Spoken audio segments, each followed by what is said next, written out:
Hi guys, ఈరోజైతే మనం sand గురించి ఇంకో ముఖ్యమైన విషయం తెలుసుకుందాం.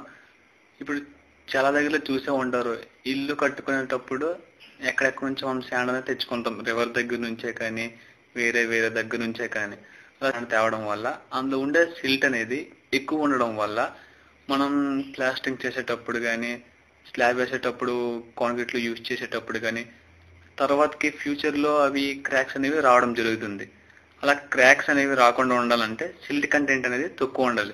సిల్ట్ అంటే మట్టి. ఆ సిల్ట్ కంటెంట్ అనేది ఎంత ఉండాలో ఈ వీడియోలో చూద్దాం. అలాగే దానిపైన ఒక చిన్న టెస్ట్ చేద్దాం.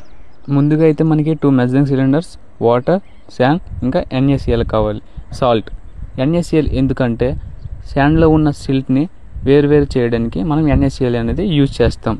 ఇప్పుడు ఒక మెజరింగ్ సిలిండర్లో 100 ml ఆఫ్ వాటర్ తీసుకొని దాంట్లో 1% ఆఫ్ NaClని యాడ్ చేసుకోవాలి.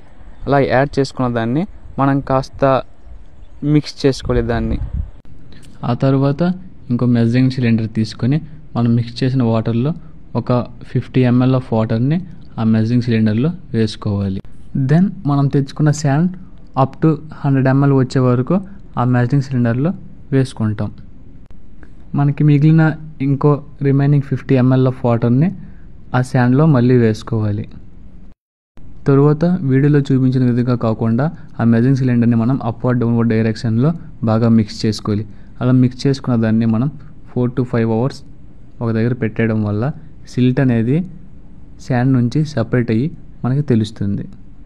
క్యాలిక్యులేషన్ ఎలా చేయాలంటే 4 to 5 hours పక్కన పెట్టిన తర్వాత సిల్ట్ అనేది పైకి రావడం జరుగుతుంది.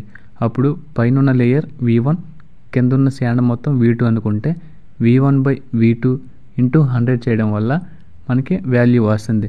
ఆ సిల్ట్ అనేది 4 to 6% గ్రేటర్ దెన్ ఉండకూడదు. అలా ఉంటే అది కన్స్ట్రక్షన్కి అనేది పనికిరాదు. Thank you. Follow for more updates.